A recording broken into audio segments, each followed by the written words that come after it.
টাপুর, তোমার জন্য সব কিছু করতে পারি আমি। চিন্তা করে দেখো কিন্তু, সবকিছু? হ্যাঁ, সবকিছু। তাহলে 2 তারিখের ম্যাচটা আমাদের ছেড়ে দাও তুমি। আর যদি আমরা জিতি তাহলে আমি তোমার। কেন এমন করছিস তিমির? জানিস না খেলাটা কত ইম্পর্টেন্ট আজ? আমায় প্লিজ ছেড়ে দে। তোকে ম্যাচে খেলতে দেব না, বুঝলি? স্যার, আপনাকে আপনাকে একটা খবর দেওয়ার ছিল। আমি খবর পেয়েছি দিয়েগো নামের ছেলেটা আজ নাকি ইচ্ছে করে ম্যাচ ছেড়ে দেবে।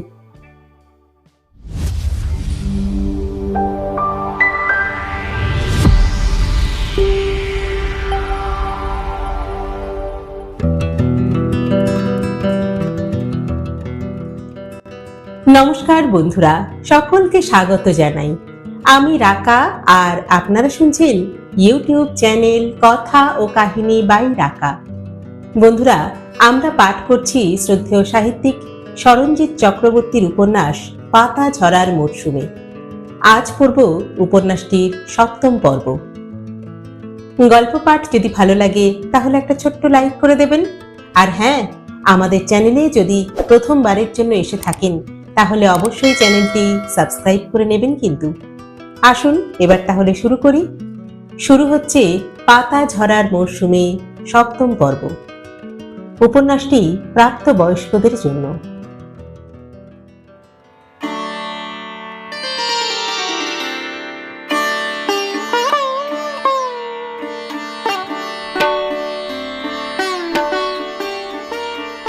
এবার বাসন্তী শাড়ি পরবে টাপুর। গত কয়েকবারে সরস্বতী পুজোয় ও নিজের ইচ্ছেতেই শাড়ি পরেনি। বাবা মা প্রতিবারই শাড়ি পরতে বলে, কিন্তু ও পাত্তা দেয় না। ধুত, কে পরে শাড়ি? এবারও তেমনই ভেবেছিল, কিন্তু আজ নিউল্যান্ড স্কুলের সামনে দাঁড়িয়ে কাঁঠাল চাপা আর বকুল ফুলের গাছের ফাঁক দিয়ে এক ফালি নখের মতো চাঁদ আর তার বাসন্তী আভা দেখে কেন কে জানে হঠাৎ শাড়ির কথাটাই মনে পড়ল টাপুরের। আর 2 দিন পরে সরস্বতী পুজো, হয়তো সেই জন্যই। শাড়ি পরলে তোমাকে নদীর মতো দেখায়। মনে হয় বহু দিন পর হাজার হাজার মাইল মরুভূমি পেরিয়ে নদীর জলে পা ডুবিয়ে বসলাম। সেদিন তুমি পেয়ারা গাছের গোড়ায় ঠেস দিয়ে বসে কাঁদছিলে, আর আমি দেখছিলাম ঘাসের উপর একটা একটা করে মুক্তো ঝরে পড়েছে। আমরা যারা দারিদ্র্য সীমার নিচে বেঁচে থাকি তাদের কাছে ওই এক একটা মুক্তোর দাম কত তুমি জানো? ক্লাস 8-এ পড়ার সময় সোমাদের গানের ক্লাস থেকে গঙ্গার ধারে একবার পিকনিকে গিয়েছিল টাপুর। সব মেয়েরাই সেদিন শাড়ি পরেছিল। অন্য একটা মেয়ের সঙ্গে অন্তাক্ষরী খেলা নিয়ে ঝগড়া হয়েছিল ওর। মেয়েটা ওকে বলেছিল বড় লোকের বখাটে মেয়ে। খুব দুঃখ লেগেছিল টাপুরের। গঙ্গার ধারে বাঁধের দিক থেকে হাওয়া দিচ্ছিল একটা। সেটা ছিল বসন্তকাল।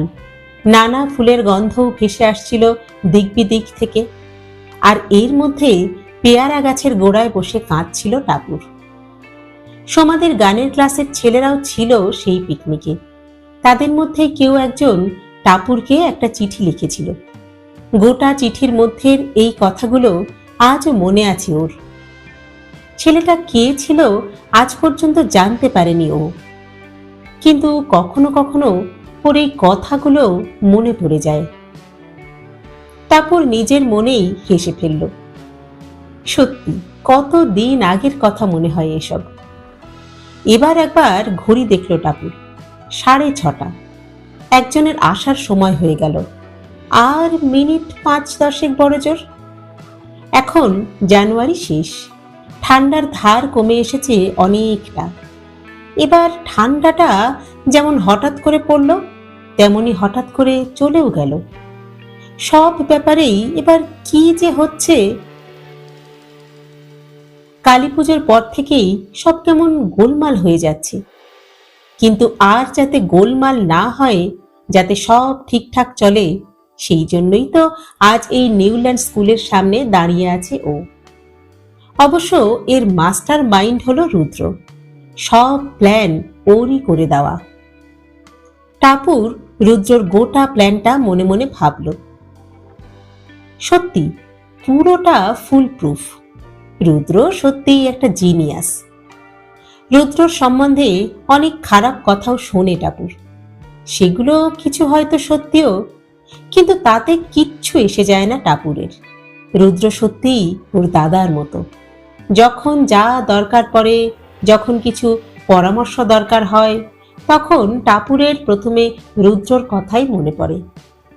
পুরুর সঙ্গে শেষ সাক্ষাতের পরেও যেমন মনে পড়েছিল, কিন্তু মন এত খারাপ ছিল যে কারোর সঙ্গে দেখা করার ইচ্ছেই হয়নি।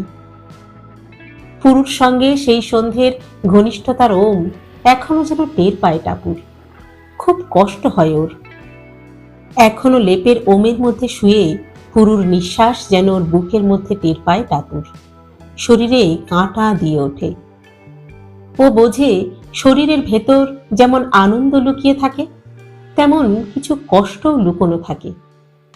টাপুর ভেবেছিল শিমুলকে বলবে এইসব কথা, কিন্তু শিমুলটা যেন কেমন একটা হয়ে গেছে। সেই একাচোরা জিরো কনফিডেন্স মেয়েটা যেন আর নেই। এখন মাঝে মাঝে শিমুলকে আমানের সঙ্গে দেখা যায় বাটা ব্রিজের ঢালে বসে গল্প করতে। টাপুর জানে শিমুলের আর ওর কথা শোনার তেমন সময় নেই। এখন থাকার মধ্যে আছে কেবল রুদ্র। ওর কথায় রুদ্রই একবার কবিরকে পিটিয়েছিল, কিন্তু ছেলেটা এত কানকাটা যে আবার এক সন্ধ্যায় গুচ্ছের গিফট নিয়ে এসেছিল। তবে সেদিন মজা হয়েছিল খুব। কবিরের বাবা একদম মোক্ষম সময় এসে পড়েছিল, আর ওর সামনেই কবিরের কান ধরে থাপ্পড় মেরেছিল। থাপ্পড়ের ভেলোসিটিতে কবির একেবারে উল্টে পড়েছিল টাপুরের গায়ে। হাতের গিফটগুলো ছড়িয়ে ছিটিয়ে পড়েছিল রাস্তায়। কবিরের বাবাকে বাটানগরের সবাই চেনে, টাপুরও চিনত। কবির আরো মার খেত সেদিন, কিন্তু টাপুরই বাধা দিয়েছিল। তবে বাড়িতে গিয়ে কবিরের যে কি হয়েছিল সেটা টাপুর জানে না, আর জানতে ওর ভারী বয়েই গেছে। দীর্ঘদিন মনমরা থাকার পর গত দুদিন আগে টাপুর দেখা করেছিল রুদ্রর সঙ্গে। 1 নম্বর গেটের ঠেকে গিয়েছিল টাপুর, আর সেখানে গিয়ে যথেষ্ট অবাক হয়েছিল ও। তিমির নামের সেই ফালতু ছেলেটার সঙ্গে চাপা গলায় কি সব যেন কথা বলছে রুদ্র। টাপুর সামনে গিয়ে দাঁড়াতেই রুদ্র বলল, তাহলে তিমির মনে থাকে যেন 2 তারিখ, কেমন? তিমির হেসে চলে গেল। রুদ্র টাপুরের দিকে তাকিয়ে বলল, কিরে, এতদিন কোথায় ছিলিস তুই? যাগে, ভালোই হয়েছে তুই এসেছিস, তোর সঙ্গে আমার কিছু দরকার ছিল।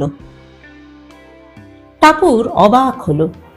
রুদ্র এগিয়ে এসে টাপুরের কাঁধে হাত রাখল, বলল, শোন টাপুর, আমার একটা ছোট্ট প্ল্যান আছে।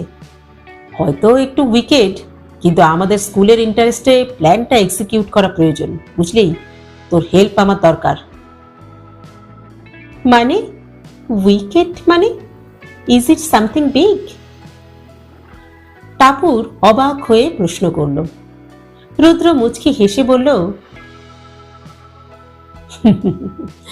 Nothing could be bigger.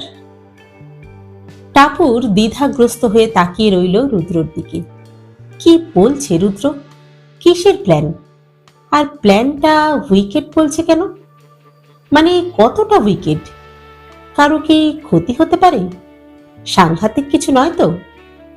টাপুর নিজে যথেষ্ট স্মার্ট আর ডেসপারেট, কিন্তু রুদ্রর মুখভঙ্গি আর গলার স্বর শুনে ও একটু চিন্তায় পড়ে গেল। রুদ্র হাসল। হারে পাগলি, ভয় পেয়ে গেলি নাকি? হ্যাঁ, তেমন চিন্তার কিচ্ছু নেই। শোন, লুঙ্গি হাইকে এবার একটু টাইট দেব, আর সেই জন্যই তোর হেল্প দরকার আমার। লুঙ্গি হাইকে টাইট? টাপুর অবাক হলো। আজ 30শে জানুয়ারি, আর 2 দিন পর টমাস চ্যালেঞ্জ কাপের ফিরতি ম্যাচ। টাপুর বুঝল রুদ্র নিশ্চয়ই সেই ব্যাপারেই কিছু বলছে, কিন্তু টাপুর কি হেল্প করতে পারে? টাপুরের মাথায় কিচ্ছু ঢুকলো না। ও প্রশ্ন করল, কি ব্যাপার, হেল্প দরকার রুদ্রদা? আমি কি কিছু করতে পারি? রুদ্র হাসল, বলল, শোন তাহলে, জানিসই তো 2 তারিখ আমাদের ফিরতি ম্যাচ। ওই ম্যাচটা ড্র করতে পারলেই এবার টমাস চ্যালেঞ্জ কাপ আমাদের স্কুলে আসবে। কিন্তু একটা কথা কি জানিস তো টাপুর, যে ম্যাচ ড্র করতে চায় সে কিন্তু আসলে হারতেই চায়। মানে তার জেতার যে যোগ্যতা নেই সেটা তো বোঝাই যায়। শোন, আমি কিন্তু ড্র করতে চাই না, ম্যাচটা আমি জিততে চাই, বুঝলি? আর সেখানেই তোর হেল্প দরকার। কি বলছে রুদ্র? কিভাবে হেল্প করবে টাপুর? ও তো আর মাঠে নেমে ম্যাচ খেলতে পারবে না। রুদ্র সামান্য হেসে বলল, খুব অবাক হচ্ছিস না? দাঁড়া, সব বলছি তোকে। কফি খাবি তো? টাপুর মাথা নেড়ে হ্যাঁ বলল। রুদ্র রাস্তা পেরিয়ে গেল উল্টো দিকের দোকানটায়। জর্জিয়ার একটা কফি কাউন্টার আছে ওখানে। টাপুর বিশেষ চা কফি খায় না, কিন্তু রুদ্রকে ও না করতে পারল না। 2 কাপ কফি 2 হাতে ধরে ধীরে ধীরে আবার টাপুরের কাছে এসে দাঁড়ালো রুদ্র। কাপটা টাপুরের হাতে দিয়ে বলল, নে ধর, সাবধানে, গরম আছে কিন্তু। টাপুর কাপটা হাতে নিয়ে চুমুক দিল একটা। সত্যি খুব গরম। রুদ্র ওর কফিতে ছোট্ট একটা চুমুক দিয়ে উঠে বসলো নিচু দেওয়ালটার উপর। ওদের ঠেকটাই হলো এই ইংরেজি এল অক্ষরের মতো নিচু দেওয়ালটাকে ঘিরে। টাপুরও গিয়ে বসলো রুদ্রর পাশে। একটু থেমে রুদ্র শুরু করলো, দেখ টাপুর, আমার এবছর স্কুল জীবন শেষ হচ্ছে। রবিন মেমোরিয়াল স্কুল আমার জীবনের একটা অংশ। স্কুল আমাকে অনেক কিছু দিয়েছে, কিন্তু আমি কিচ্ছু স্কুলকে ফিরিয়ে দিতে পারিনি। টমাস চ্যালেঞ্জ কাপ আমার শেষ সুযোগ। এবছর নঙ্গি হাই যদি জিতে যায়, তাহলে পরপর 3 বার কাপটা জিতে ওটা চিরকালের জন্য ওরাই নিয়ে নেবে। আর এটা আমি হতে দিতে পারি না। প্রথম ম্যাচটা আমরা জিতেছি, বলতে পারিস আমি একটা ট্রিক খাটিয়েছিলাম, আর তার ফলেই ম্যাচটা আমরা জিতেছি। কিন্তু সামনের ম্যাচটাই আসল। দেখ, আমাদের স্কুলের টিম কিন্তু ততটা ভালো নয়। ছেলেগুলো মন দিয়ে প্র্যাকটিসই করে না, তোদের পিছনে হিড়িক দিতেই ব্যস্ত। আমি অনেক চেষ্টা করেও ওদের পাল্টাতে পারিনি। অর্থাৎ উপায় এখন একটাই, নঙ্গি হাইয়ের টিমটাকে এলোমেলো করে দেওয়া। টাপুর এতক্ষণে কথা বলল, কিন্তু আমি কি করব রুদ্রদা? আমি ঠিক বুঝতে পারছি না। রুদ্র কফির কাপটা দলা পাকিয়ে ছুঁড়ে ফেলে দিল। তারপর বলল, আগে কথাটা শেষ করি, তারপর তুই ঠিক বুঝবি। শোন, আমি হিসাব করে দেখেছি, নঙ্গি হাইয়ের ফুটবল টিমটা 3টে ছেলের উপরে দাঁড়িয়ে আছে। 1 দিয়েগো, 2 ডুডু, আর 3 হলো কবির। শোন, ডুডুর ব্যবস্থা আমি করে নিয়েছি, যাতে ও ম্যাচের দিন মাঠে পৌঁছতেই না পারে তার বন্দোবস্ত আমি করে ফেলেছি। এখন বাকি 2জনকে তোকেই সামলাতে হবে। বাকি 2জন আমি সামলাবো? কিন্তু কিভাবে? টাপুর নিজেই নিজের গলায় টেনশন টের পেল। আরে ভয় পাচ্ছিস কেন? আগে আমার কথাটা শোন, তারপর তুই নিজেই বুঝবি যে কাজটা তত কঠিন নয়। রুদ্রর গলায় আশ্বাস। টাপুর চুপ করে থাকলো একটুখানি, তারপর বলল, আচ্ছা ঠিক আছে, বলো। রুদ্র হাসলো আবার। হাসলে কি যে সুন্দর লাগে রুদ্রকে, টাপুর মুগ্ধ হয়ে যায়। রুদ্র বলল, শোন, দিয়েগো আর কবিরকে তুই সামলাবি। প্রথমে দিয়েগো, তোকে এমন কাউকে জোগাড় করতে হবে যে ম্যাচের ঠিক আগে পুরু, মানে ওদের কোচকে গিয়ে বলবে যে দিয়েগো এই ম্যাচটা রবিন মেমোরিয়ালকে ছেড়ে দেবে। কেমন, বুঝলি তো? পুরু নামটা শুনতেই শরীরটা কেঁপে উঠল টাপুরের। আসলে ও নামটা শোনার জন্য তৈরি ছিল না। একটু ধাতস্থ হয়ে ও আবার জিজ্ঞেস করলো, কিন্তু ওদের কোচ কথাটা বিশ্বাস করবে কেন? রুদ্র কাঁধ ছাঁকালো, করবে করবে।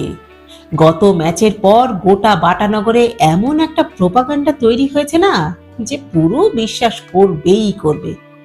তবে হ্যাঁ, কিভাবে কাজটা করবি সেটা কিন্তু তোকেই ঠিক করতে হবে। কিন্তু মনে রাখবি, টাইমিংটা কিন্তু খুব ইম্পর্টেন্ট। খেলার ঠিক আগে গিয়ে কথাটা বলতে হবে। এতে দুটো কাজ হবে। প্রথমটা হলো টিমটার একটা মরাল স্টেক ব্যাক হবে, আর দ্বিতীয়টা হলো আমি ডেফিনিট যে পুরো ওকে বসিয়ে দেবে। কিন্তু যদি না বসায়? টাপুর জিজ্ঞেস করল। রুদ্রর চোয়াল শক্ত হয়ে গেল। ও বলল, তাহলে বুঝবো পুরো একটা ফালতু লোক, ফুটবল ভালোবাসে না। আর টাপুর, সেটুকু রিস্ক আমাকে নিতেই হবে। ডুডুকে যেভাবে আটকাবো সেভাবে দিয়েগোকে আটকানো যাবে না, কারণ ওরা অনেকে মিলে একসঙ্গে মাঠে আসে, আর ডুডু আসে একলা। তাই দিয়েগোকে মাঠ থেকে এইভাবেই সরাতে হবে, বুঝলি? চুপ করে রইল টাপুর। কাকে পাঠাবে ম্যাচের ঠিক আগে পুরুর কাছে? মরে গেলেও ও নিজে তো কখনোই যাবে না, কিন্তু এমন একজনকে পাঠাতে হবে যার অ্যাপিয়ারেন্সটাই খুব অনেস্ট। কাকে পাঠাবে ও? কাকে? হঠাৎ বিদ্যুৎ চমকের মতো নামটা মাথায় এলো টাপুরের। শিমুল। হ্যাঁ, ওই পারে এই কাজটা করতে। শুধু ওকে একটু মোটিভেট করতে হবে। মিথ্যে করে বলতে হবে যে দিয়েগো ম্যাচ ছেড়ে দিতে চায়। আমান আর ওর স্কুল হারবে শুনলে টাপুর নিশ্চিত ওরা যা চায় শিমুল সেটা করবেই করবে। কিন্তু পটিয়ে টটিয়ে শিমুলকে রাজি করাতে হবে। তাই রুদ্রকে এখন কিচ্ছু বলবে না যে কাকে দিয়ে কাজটা করাবে ও। রুদ্র জ্যাকেটের চেনটা একবার নামিয়ে আবার উপরে ওঠালো। ভ্রু দুটো কুঁচকে আছে একেবারে। টাপুর বুঝল রুদ্র এবার আর একজনের কথা বলবে ওকে। আর একজন মানে কবির। টাপুর বুঝল রুদ্রর সমস্যাটা। ওর কথাটাই কবিরকে পিটিয়েছিল রুদ্র, আর এখন ওর কাছে নিশ্চয়ই টাপুরকে যেতে বলতে খারাপ লাগছে ওর। টাপুর আস্তে করে রুদ্রর হাতটা ধরল, বলল, রুদ্রদা, আর আরেকজন? রুদ্র ঠোঁট চাটল একবার, গলা খাঁকড়ে বলল, না মানে ভাবছিলাম যে কবিরের কাছে তোকে পাঠানোটা ঠিক হবে কিনা। আসলে আগে যা সব ঘটে গেছে তারপর, কিন্তু যাওয়াটা জরুরি। টাপুর, তুই কি যেতে পারবি? টাপুর ছোট্ট করে হাসল। তুমি বলো না একবার, ডোন্ট হেজিটেট। স্ট্রিট বাল্বের হলুদ আলো আর কুয়াশা মিশে ইমপ্রেশনিস্ট ছবির মতো দৃশ্য তৈরি হয়েছে একটা। টাপুরের মামা একজন চিত্রশিল্পী। ওর দৌলতেই ছবি সম্বন্ধে টাপুর কিছু কিছু জানে। রুদ্র সেই স্থির চিত্রটাকে ভেঙে বলল, শোন টাপুর, যা বলছি মন দিয়ে শোন। কবিরের সঙ্গে তোকে দেখা করতে হবে। অ্যারেঞ্জমেন্টটা আমি করিয়ে দেব।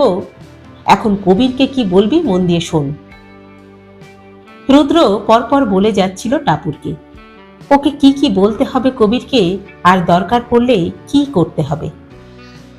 আজ রুদ্রর সেই কথাগুলোই পরপর বলতে হবে টাপুরকে। কিন্তু কি হলো, কবির আসছে না কেন এখনো? তবে কি কোনো গন্ডগোল হলো? বেশ অন্ধকার হয়ে গেছে এখন। চাঁদটাও আরো একটু ঘুরে চলে গেছে পাতার গভীরে। টাপুরের অস্বস্তি হতে লাগলো। কবির যদি না আসে? जो है अलबेला मदनैनों वाला जिसकी दीवानी। পলিফোনিক রিংটোনের শব্দে চিন্তাটা ছিঁড়ে গেল টাপুরের। মোবাইলের স্ক্রিনে দেখল রুদ্রদা শব্দটা। তাড়াতাড়ি জবাব দিল টাপুর। হ্যালো রুদ্রদা, কি ব্যাপার বলো তো? শোন টাপুর, কবিরকে একজনের মাধ্যমে খবর পাঠিয়েছি যে তুই ওর সঙ্গে দেখা করবি নিউল্যান্ড ক্যাফেতে সন্ধে 6:30 নাগাদ। নিউল্যান্ড ক্যাফেতে? কিন্তু তুমি যে নিউল্যান্ড স্কুলে বলেছিলে। আরে যে ছেলেটাকে রুদ্রকে খবর দিতে বলেছিলাম সে মালটা একটা ছাগল। সে কবিরকে ভুল করে নিউল্যান্ড ক্যাফেতে অপেক্ষা করতে বলেছে। আর আমার সেটা আগেও বলেনি, একটু আগেই বলেছে। দেখছিস তো কি সব জিনিসপত্র নিয়ে আমায় চলতে হয়। সে তো হলো, কিন্তু আমি এখন কি করব রুদ্রদা? শোন, এখন তো সন্ধ্যে 6:30 বাজে। তোর স্কুলের সামনে থেকে মেইন রোডে গিয়ে অটো ধরে দোকানে পৌঁছতে ধর 8-10 মিনিট মতো লাগবে। তুই আর দেরি করিস না, বুঝলি? কবির নিশ্চয়ই এটুকু এক্সট্রা ওয়েট করবে। টাপুর, প্লিজ দেখিস কাজটা যেন হয়, বুঝলি? নিউল্যান্ড ক্যাফের কাচের সুইং ডোর ঠেলে যখন টাপুর ঢুকলো তখন প্রায় 6:40 বাজে। ক্যাফের ভিতরে হালকা মিউজিক বাজছে, 2-4 জন বসেও আছে ছড়িয়ে ছিটিয়ে। আর ক্যাফের এক কোনায় গোল কাচের টেবিলে থুতনিতে হাত রেখে বসে আছে কবির। দূর থেকে কবিরের মুখ দেখে টাপুর বুঝল কবির ওকে ঢুকতে দেখেছে, কারণ কবির সিট ছেড়ে দাঁড়িয়ে উঠেছে। টাপুর চট করে একবার দেয়ালের আয়নায় নিজেকে দেখে নিল। সাদা জিন্স, লাল ফুল সোয়েটার। নিজেকে দেখে আশ্বস্ত হলো টাপুর। এরকম মেয়ে কোনো ছেলেকে দিয়ে যা খুশি তাই করিয়ে নিতে পারে। বুক ভরে নিঃশ্বাস নিল টাপুর। এই ছোট্ট অঞ্চলটার মধ্যে খেলা শুরু হবার আগেই আর এক খেলা শুরু হয়ে গেছে, আর এই খেলাটাই টাপুরকে সঠিকভাবে খেলতে হবে আজ। টাপুর যখন কবিরের সামনে এসে বসল, কবির তখনও দাঁড়িয়ে। টাপুর সামান্য হাসল, বলল, বসো, দাঁড়িয়ে রইলে কেন? কবির কোনো উত্তর না দিয়ে ভ্রু কুঁচকে তাকিয়ে রইল টাপুরের দিকে। টাপুর আবার বলল, কি হলো, বসো। এবার বসল কবির। তীক্ষ্ণ চোখে টাপুরের দিকে তাকিয়ে বলল, কি ব্যাপার, আমায় এখানে ডেকে এনেছো কেন তুমি? কি দরকার? টাপুর এবারও হাসল। চট করে উত্তর না দিয়ে এদিক ওদিক তাকিয়ে বলল, কিছু খেয়ে নিলে হয় না? ওয়েটার। টাপুরের ডাকে একজন ওয়েটার এগিয়ে এলো। 2টো চিকেন পিৎজার অর্ডার দিল টাপুর। তারপর আর দেরি না করে সরাসরি কবিরের দিকে তাকালো, বলল, কবির, তুমি আমায় বলেছিলে আমার জন্য নাকি তুমি সব কিছু করতে পারো, কথাটা কি সত্যি? টাপুর দেখলো কবিরের মুখের রাগের ভাবটা আস্তে আস্তে ভাঙতে ভাঙতে বিস্ময় থেকে আশায় এসে থামল। মনে মনে একটু হাসলো টাপুর, ওষুধ ধরেছে। কবির ঢোক গিলল কয়েকবার, তারপর বলল, টাপুর, তোমার জন্য আমায় অনেক কষ্ট, মার আর অপমান সহ্য করতে হয়েছে। তবু আমি তোমায় ভালোবাসি টাপুর। আর হ্যাঁ, তোমার জন্য সব কিছু করতে পারি আমি। চিন্তা করে দেখো কিন্তু, সবকিছু?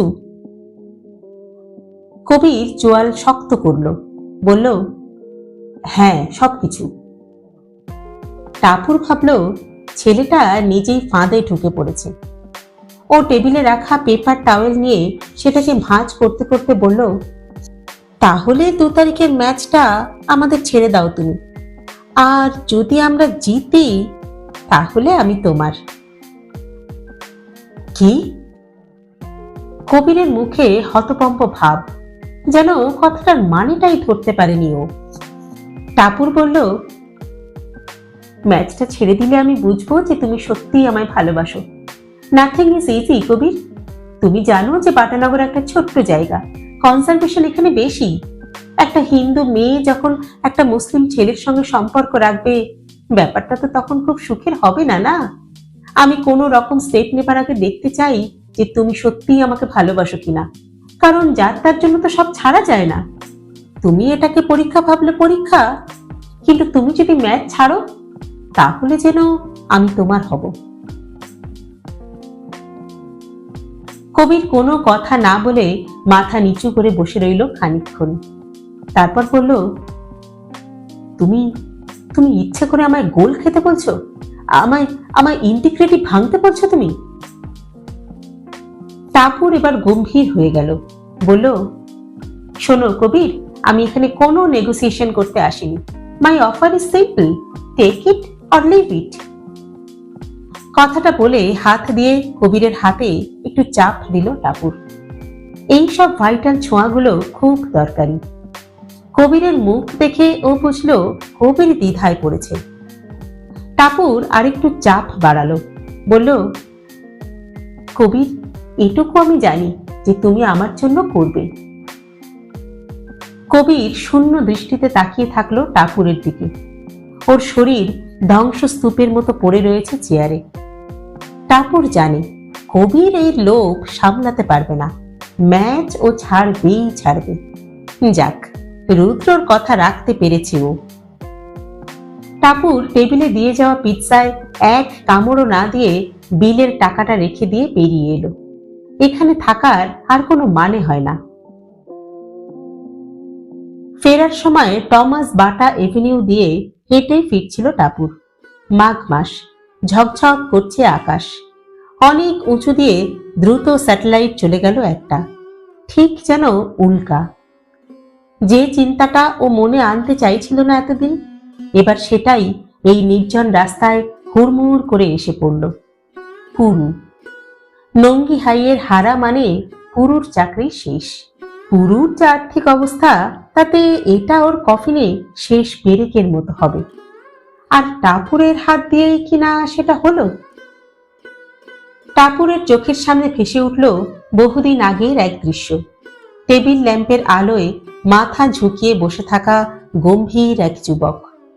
টাপুরের গলার কাছটা ব্যথা করছে। লোককে শায়েস্তা করে সবসময় আনন্দ পায় টাপুর, কিন্তু এবার একদম ভালো লাগছে না।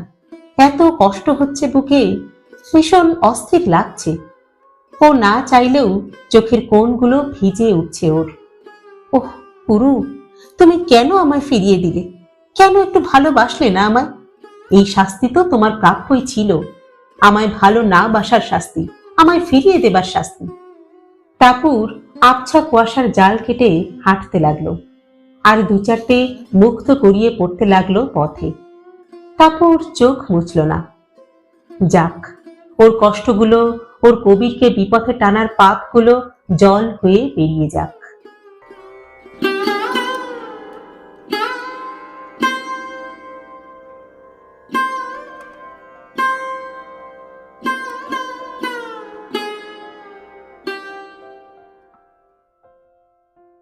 কেউ কি পায়েস বানিয়েছে, কাছে কিংবা দূরে? নতুন গুড় দিয়ে তৈরি পায়েস। সকালে ঘুম থেকে উঠেই গন্ধটা পেয়েছিল ডুডু। প্রথমে ভেবেছিল শীতকাল, মা হয়তো পায়েস করেছে। কাল সরস্বতী পুজো, বাড়িতে অনেক লোকজন এসেছে, তাই হয়তো মা পিঠে পুলি পায়েস ইত্যাদি বানিয়েছে। কিন্তু দেখলো তা নয়। আশেপাশে যারা থাকে তাদের বাড়িতেও বোধহয় নয়, কারণ সেসব বাড়ির সঙ্গে ডুডুদের সম্পর্ক ভালো। ভালো কিছু রান্না হলেই দেওয়া নেওয়া হয়। তবে এরকম পায়েস পায়েস গন্ধ কেন পাচ্ছে ডুডু? তবে কি এটাও সেই ঠিক বিরিয়ানি নয় টাইপের গন্ধ? মানে আবারও কি কোনো গন্ডগোল হবে? সকালের সময় প্রথম গন্ধটা পেয়েছিল ডুডু, তারপর আবার পেল এই একটু আগে। কিট ব্যাগে জার্সি, বুট, শিনগার্ড ঢোকাচ্ছিল ও। আজ সেই মরণ বাঁচন ম্যাচ। খেলা শুরু হবে বিকেল 3:30-র সময়। এখন দুপুর 1:45। ডুডু সব সময় সব জায়গায় আগে আগে পৌঁছে যায়, না হলে ওর কেমন যেন টেনশন হয়। ওর ইচ্ছে আছে 2:15-র মধ্যে মাঠে চলে যাবে। এমনিতেই আজকের ম্যাচটা ঘিরে একটা চাপা টেনশন তৈরি হয়েছে। সেই জন্যই ও চাইছিল একটু আগে মাঠে গিয়ে মাঠের সঙ্গে অ্যাকাস্টমড হতে। সেই মতো দুপুরে হালকা খাওয়া দাওয়া করে কিট ব্যাগ গোছাচ্ছিল ডুডু। কিন্তু ঝামেলা বাঁধালো গন্ধটা। নতুন গুড় দিয়ে তৈরি পায়েসের গন্ধ আসছে কোত্থেকে?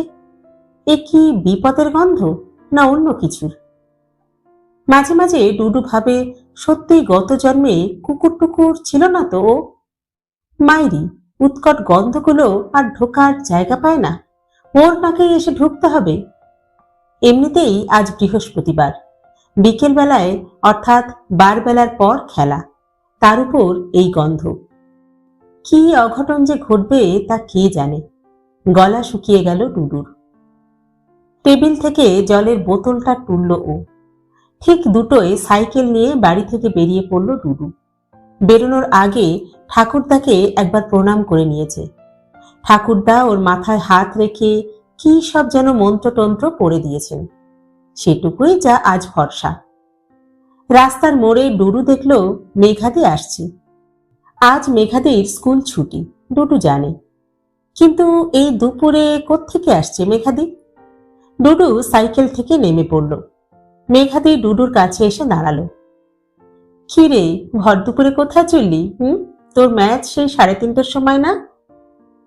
ডুডু বোকার মতো হাসলো, বলল, না মানে ওই আর কি।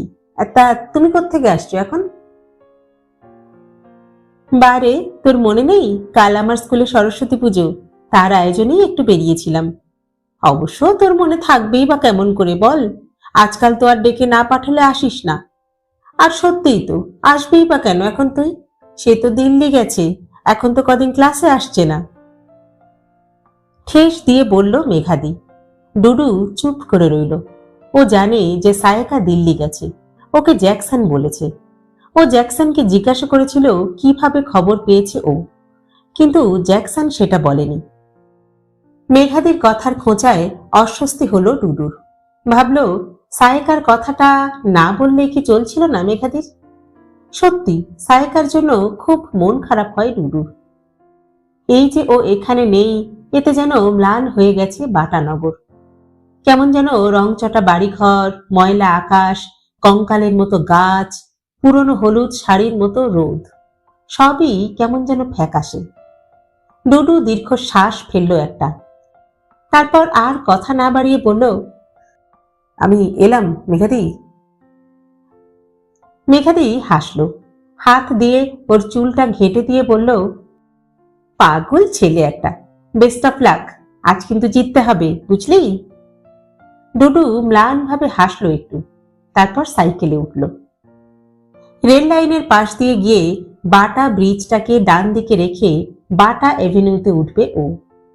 রেল লাইনের পাশের রাস্তাটা বাটানগরের অন্যান্য রাস্তার মতোই নির্জন। তার উপর এখন আবার দুপুরবেলা, রাস্তাঘাট আরো ফাঁকা। অবশ্য রাস্তা ফাঁকা হওয়ার অন্য একটা কারণও আছে, আর সেটা হলো আজকের ম্যাচ। কমসে কম 1000-10 লোক হবে আজ। বাটানগর ছাড়াও বজবজ, আকরা, সন্তোষপুর অঞ্চল থেকেও প্রচুর লোক আসে এই খেলাটা দেখতে। ডুডু সাইকেল চালাতে লাগলো।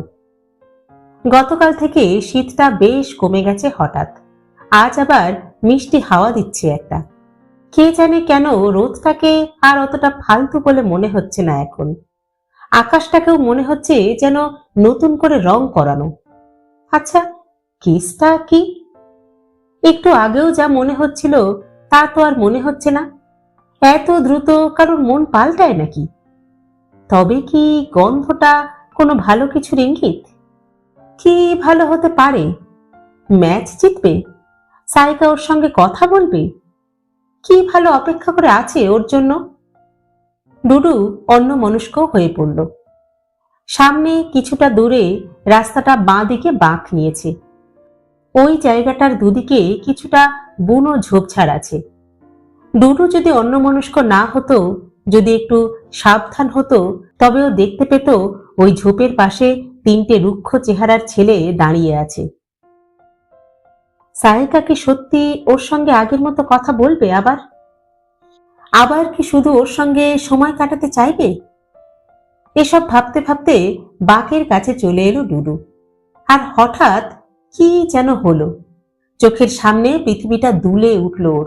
সাইকেল থেকে ছিটকে পড়লো রাস্তার পাশে ঘাসে। থতমত খেয়ে গেল ডুডু। কি হলো? পড়ে গেল কি করে? তবে ভাগ্য ভালো ঘাসে পড়েছে বলে বিশেষ লাগেনি ডুডুর। একটু ধাতস্থ হওয়ার আগেই ও দেখল 3টে মুখ ঝুঁকে আছে ওর উপর। মুখগুলো দেখলেই বোঝা যায় সেগুলো মোটেই বন্ধুত্বপূর্ণ নয়, বরং কিছুটা যেন হিংস্রই। এর মধ্যে দুজনকেই চিনতে পারল না ডুডু, কিন্তু মাঝের ছেলেটাকে দেখেই শিরদাঁড়া দিয়ে হিম স্রোত যেন বয়ে গেল ওর। রোগা ফ্যাকাশে ছেলেটাকে খুব ভালো করে চেনে ও। ছেলেটা তিমির। হ্যালো ডুডু মাস্টার, ফুটবল খেলতে যাচ্ছ? তিমির ব্যঙ্গ করে বলল। ডুডু কোনো জবাব না দিয়ে চুপ করে তাকিয়ে রইল ওর দিকে। তিমির হাসলো, তারপর বাবু হয়ে বসে পড়ল ডুডুর পাশে। শান্ত গলায় বলল, আজ তোকে আর খেলাধুলো করতে হবে না, বুঝলি? আমার সঙ্গে বসে থাক।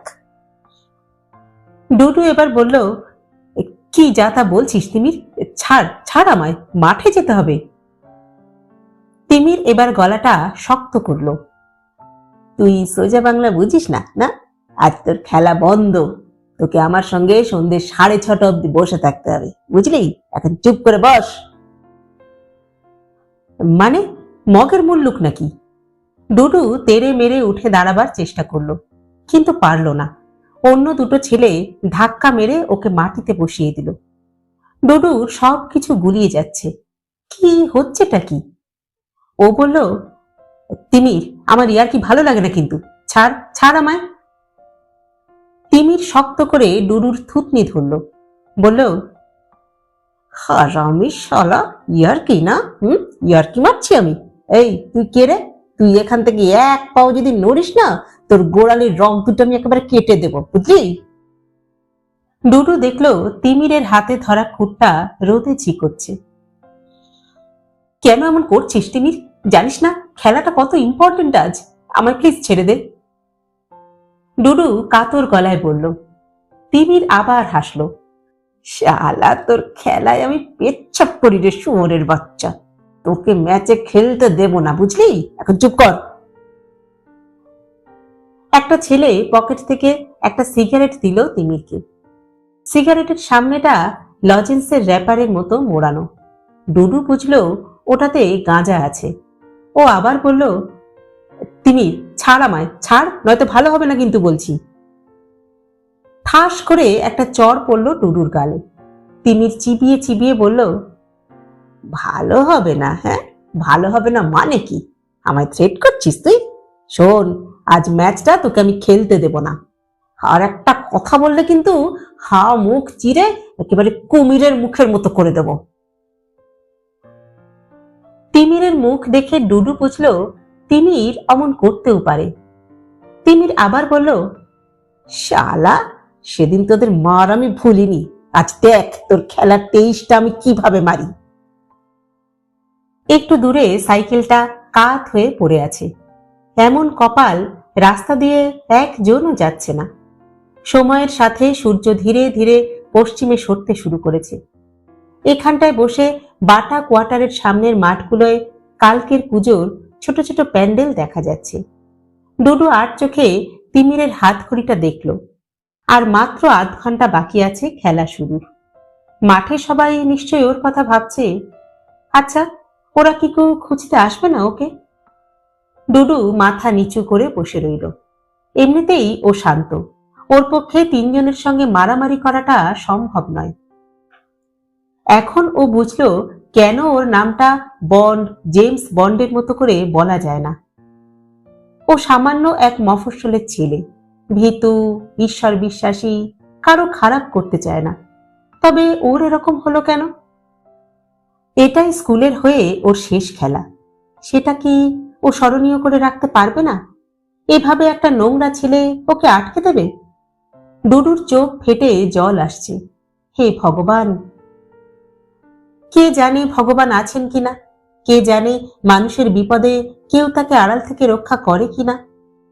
কিন্তু তবু মানুষকে তাকে ডাকতে হয়, তার উপর ভরসা করতে হয়।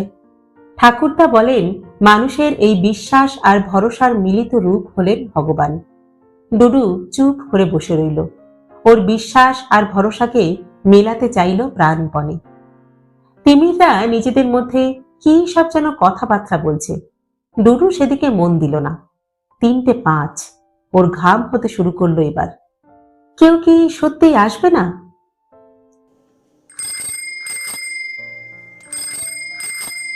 ঠিক সেই মুহূর্তে রাস্তার দূরের বাঁকে 4টে সাইকেল ধুলো উড়িয়ে বাঁক নিল একসঙ্গে। কিছু শুকনো পাতা উড়ে এলো চাকায় চাকায়, এক ঝাঁক চড়াই উড়ে পালালো। আশেপাশের ঝোপ থেকে চমকে উঠল দুটো ছাগল ছানা। 4টে সাইকেল দ্রুত এগোতে লাগলো কমলা লেবু রঙের রোদ চিরে। আবছা শব্দ পেয়ে ডুডু বাঁদিকে তাকালো। তিমিরা নিজেদের কথাবার্তা আর সামান্য নেশা হয়েছে বলেই বোধহয় বুঝতে পারেনি। ডুডু ঝোপঝাড়ের মধ্যে দিয়ে দেখলো অনেকটা দূরে 4টে সাইকেল ভাঙা পিচের রাস্তার ধুলো উড়িয়ে এগিয়ে আসছে। তার মধ্যে একটা সাইকেল লাল, গিয়ার চেঞ্জিং।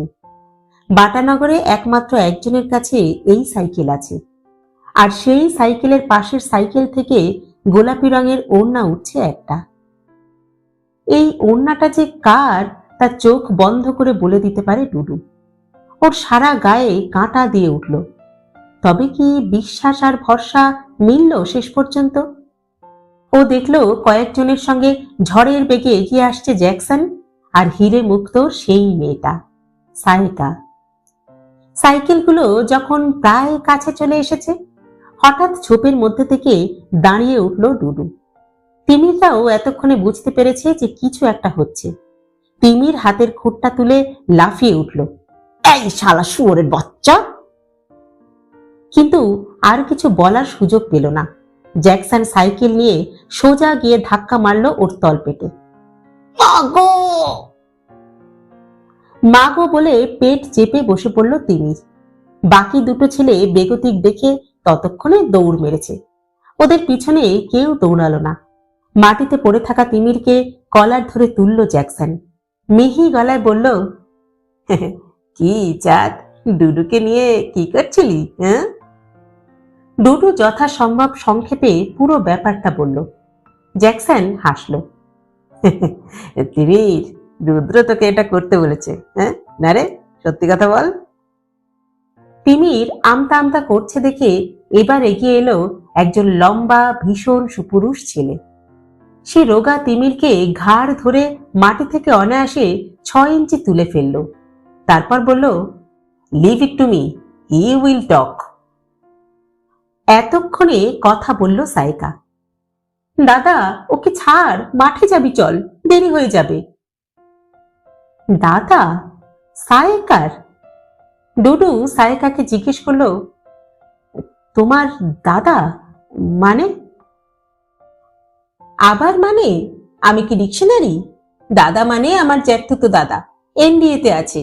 আমরা দিদুকে নিয়ে এসেছি দিল্লি থেকে, ছুটি বলে দাদাও আমাদের সঙ্গে এসেছে। দাদা এবার তিমিরকে দুবার ঝাঁকিয়ে ছুঁড়ে ফেললো দূরে। ডুডুর মনে হলো তিমির যেন শোলার তৈরি। এই 3 জন ছাড়া স্কুলেরই আরেকজন স্টুডেন্ট ছিল। ও এবার তিমিরকে তাড়া করল। তিমির মাটি থেকে উঠে চোখের নিমেষে রেল লাইন টপকে পালিয়ে গেল।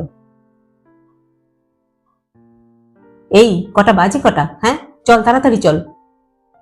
ডুডু আর পাত্তা না দিয়ে সাইকেলটা মাটি থেকে তুলে বলল, ডোন্ট হেস্ট, খেলা শুরু হবে 4টেতে।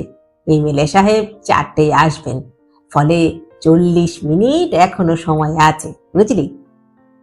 জ্যাকসন নিশ্চিন্ত গলায় বলল। ওরা এবার সাইকেলে উঠে পড়ল সবাই। এখান থেকে বাটা স্টেডিয়াম 8 মিনিট মতো লাগবে বড়জোর। ডুডু জিজ্ঞেস করল, আমি এখানে আছি তোরা জানলে কি করে? তুই বরং সাইকাকে জিজ্ঞেস কর, ঠিক আছে? আমি একটু দাদার সঙ্গে কথা বলি।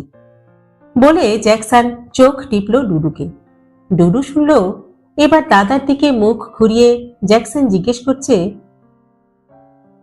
আচ্ছা দাদা, ডিএনএ তো শুনেছি, কিন্তু এনডিএ কি?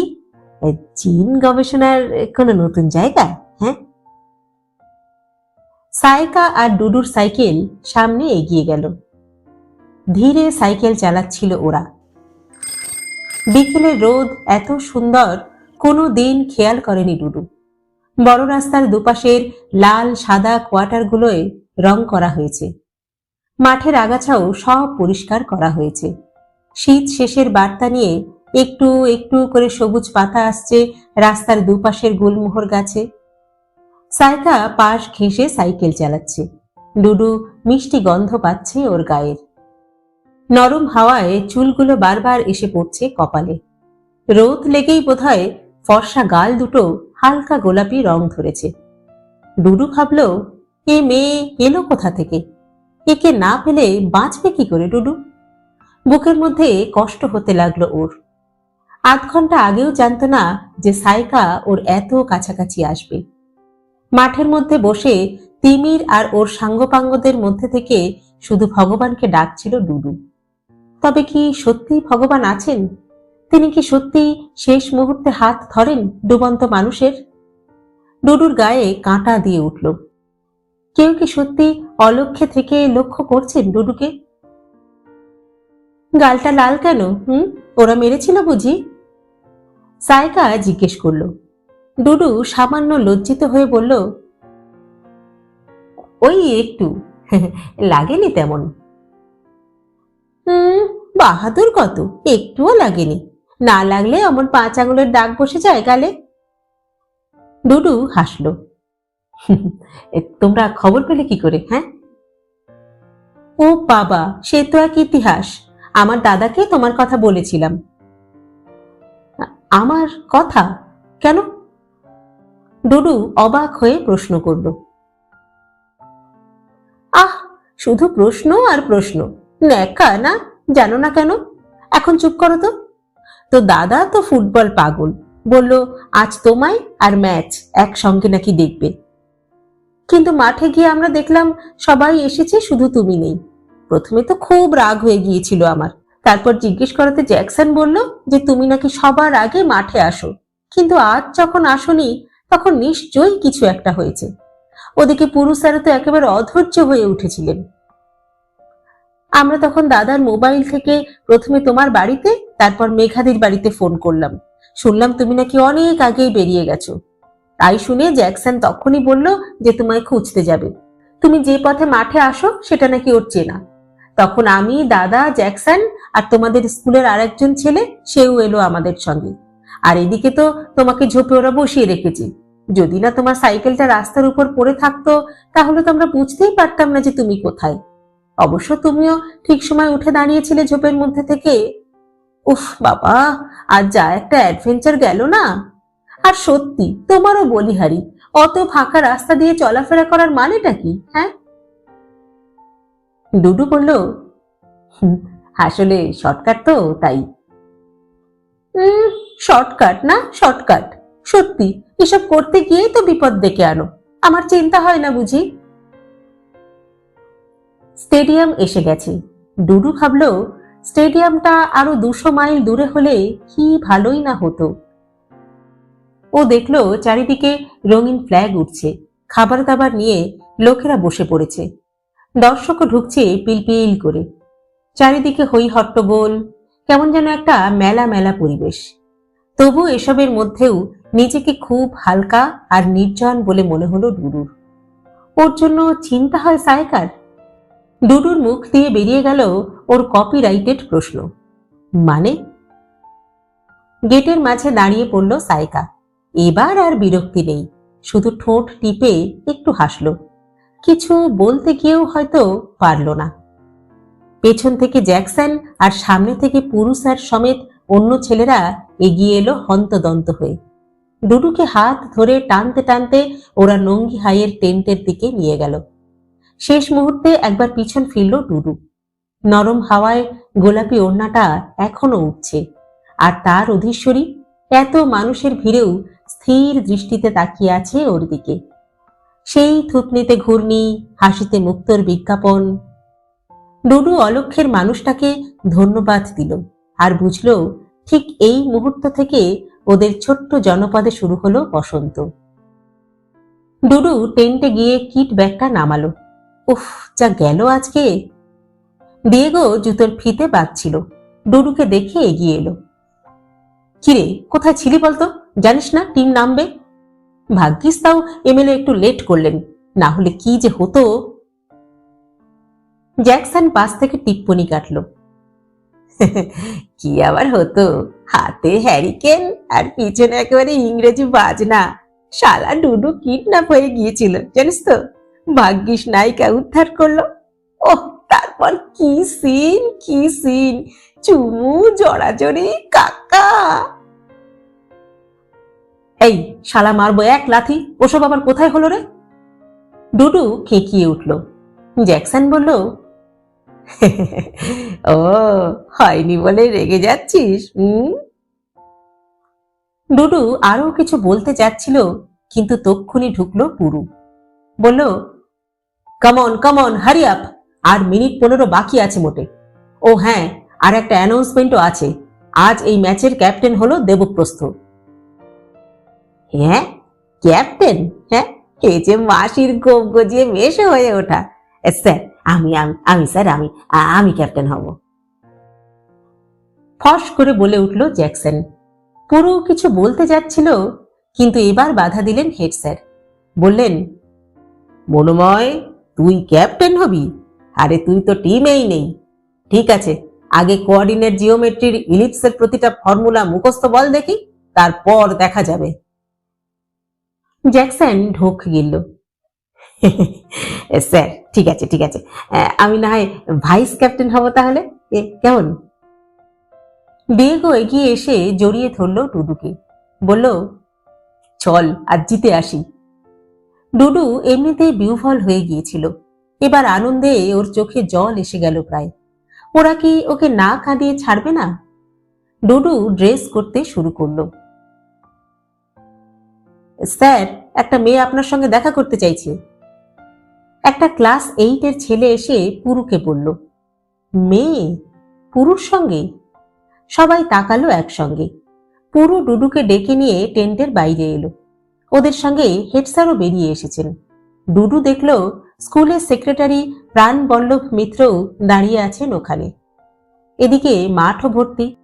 বাঁশের ব্যারিকেডের মধ্যে থেকে পুলিশ ভিড় সামলাচ্ছে।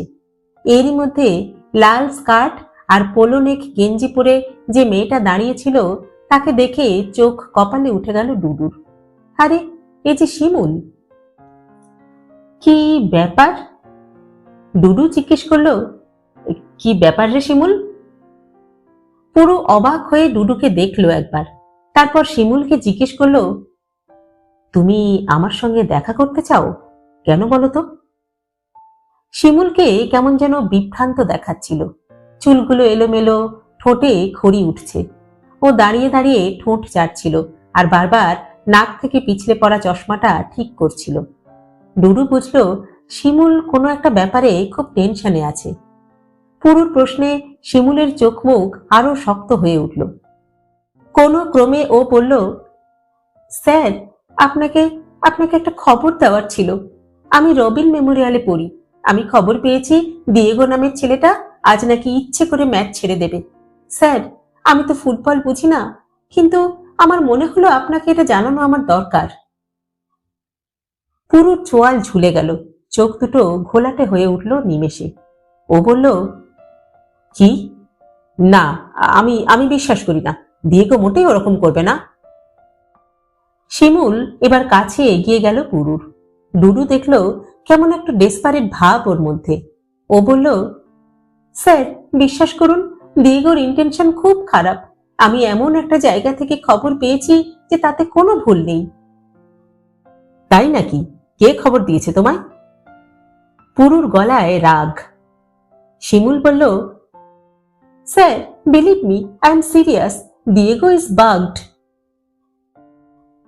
পুরু কঠিন গলায় বলল, না, দিয়েগো খেলবে। তোমার যা বলার তুমি বলেছ। নাও লিভ। না, ও যাবে না। বাঘের মতো গলা শুনে চমকে তাকালো ডুডু। এতক্ষণে মুখ খুলেছেন প্রাণবল্লভ মিত্র।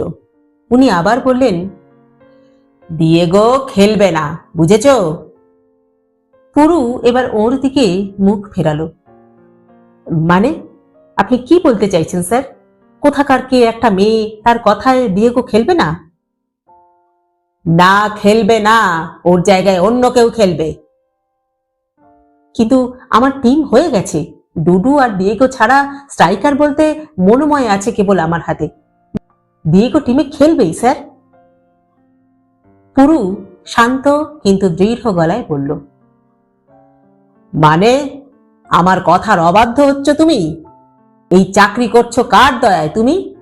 পুরু, মনোময়কে ড্রেস করাও, অ্যান্ড দ্যাট ইজ ফাইনাল। প্রাণবল্লভ মিত্র আর একটা কথাও না বলে টেন্টের মধ্যে চলে গেলেন। ডুডু দেখল পুরুর মুখ লাল হয়ে গেছে, কপালে বিন্দু বিন্দু ঘাম। এ আবার কি যে অশান্তি শুরু হলো! কার মুখ দেখে যে ঘুম থেকে উঠেছিল আজ ডুডু! পুরু হেড স্যারের দিকে তাকালো একবার। হেড স্যার এগিয়ে এসে পুরুর পিঠে হাত রাখলেন, বললেন, মন খারাপ করো না পুরু, ফার্স্ট হাফটায় দিয়েগোকে নামিও না, সেকেন্ড হাফটায় না হয় দেখা যাবে। পুরু মাথা নিচু করে টেন্টে চলে গেল। ডুডু ভেবে পাচ্ছিল না ও কি করবে। শিমুল তখনও দাঁড়িয়ে আছে। ডুডু ওর সামনে গিয়ে দাঁড়ালো। এই শিমুল, এসবের মানে কি? হ্যাঁ, তুই খেলা শুরুর মুহূর্তে এসব কি শুরু করলি বলতো? আগে এসে তো বলতে পারতিস। শিমুল বলল, আমাকেই তো টাপুর ব্যাপারটা বললো এই মিনিট 10 আগে। ডুডুদা, আমি শুনে আর থাকতে পারিনি। আমান যেখানে খেলছে সেখানে, মানে ও হারলে। শিমুল আর বলতে পারল না। ডুডু অবাক হয়ে তাকিয়ে থাকলো ওর দিকে। আমানকে পছন্দ করে শিমুল? আমান যাতে হেরে না যায় তাই শিমুল এসেছে? আর দিয়েগো সত্যি এমন করেছে? এও কি সম্ভব? ডুডু দেখলো শিমুল ধীরে ধীরে ভিড়ের মধ্যে হারিয়ে গেল। ও কি করবে বুঝতে পারল না। এমন দিনেই ও ক্যাপ্টেন? ডুডু দুহাত দিয়ে মাথার চুল মুঠো করে ধরে দাঁড়িয়ে রইল। ও দেখলো ওদের টিম বেরিয়ে আসছে টেন্ট থেকে। সাদা কালো জার্সি পরা 10 জন খেলোয়াড়, সবার সামনে কবির। আজ কবিরটাও কেমন যেন চুপচাপ, হয়তো কনসেন্ট্রেট করছে। 11 নম্বর হিসাবে দলে যোগ দিল ডুডু। মাঠে নামার আগে সাইড লাইনের মাটি ছুঁয়ে ডুডু একবার প্রণাম করলো। তারপর পেছনে ফিরে তাকালো। দেখলো রিজার্ভের জায়গায় বুট খুলে বসে আছে দিয়েগো, মাথা নিচু। ডুডুর চোখে চোখ পড়াতে দিয়েগোর পাশ থেকে পুরু উঠে এলো ওর কাছে। কাঁধে হাত রেখে বলল, Dudu, play your natural game, tension নিও না, কেমন? তারপর সেন্টার সার্কেলের কাছে দাঁড়ানো জ্যাকসনের দিকে তাকিয়ে চিৎকার করে বলল, জ্যাকসন, শট মারার আগে কি করতে হবে মনে আছে তো? জ্যাকসন দূর থেকে বুড়ো আঙুল তুলল। পুরো রিজার্ভ বেঞ্চে ফিরে যাওয়ার আগে বলল, ডুডু, 1 টাচে খেলবে, সময় নেবে, ওদের বল ধরতে দেবে না বেশি, কেমন? Best of luck. Dudu centre সার্কেলের কাছে এসে দাঁড়ালো। কবির গোলে দাঁড়িয়ে, আমান হাফে, আর মাঝে দাঁড়িয়ে জ্যাকসন হাসছে। 4-4-2 পদ্ধতিতে খেলছে নঙ্গি হাই, আর রবিন মেমোরিয়াল 4-3-3 পদ্ধতিতে। ডুডু দেখলো কথা নেই বার্তা নেই, জ্যাকসন হঠাৎ ভুলভাল প্লেয়ার সাজাতে শুরু করেছে। কাউকে বলছে, এই তুই পয়েন্টে গিয়ে দাঁড়া, এই তুই এক্সট্রা কভারটা গার্ড করতো, এই আমান তুই মিড উইকেটে চলে যা। ডুডুর মাথা গরম হয়ে গেল। এই জ্যাকসন, কি করছিস কি তুই? চিৎকার করে উঠল ও। জ্যাকসন কান অব্দি হেসে বলল, একটু ফিল্ডিং সাজিয়ে নিচ্ছিলাম, আমি আজ ভাইস ক্যাপ্টেন না। ডুডু আর পারল না, আবার চিৎকার করে বলল, এবার একবার কানের গোড়ায় দেব, সব সময় তো রিয়ার কি না। রেফারি টস করতে ডাকলো ওদের। নিখিলের মুদ্রা টং করে উঠে গেল হাওয়ায়। টসে রুদ্র জিতে সাইড নিল। ডুডুর সঙ্গে বাধ্যতামূলকভাবে হাত মিলিয়ে চাপা গলায় বলল, তিমিরের হাতে খুব জোর, কি বল? চটটা একেবারে আলপিনের মতো ফুটে আছে তোর মুখে। ও, তাহলে এই জানোয়ারটাই? দাঁত চেপে ডুডু হাত ছাড়িয়ে নিল। রুদ্র হাসল, বলল, O captain, my captain, come on.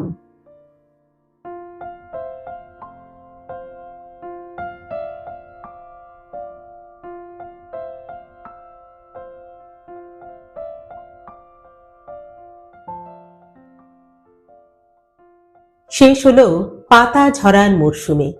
আজ পড়লাম 7ম পর্ব। লিখেছেন শ্রদ্ধেয় সাহিত্যিক সরঞ্জিত চক্রবর্তী। গল্প পাঠ করলাম আমি রাকা।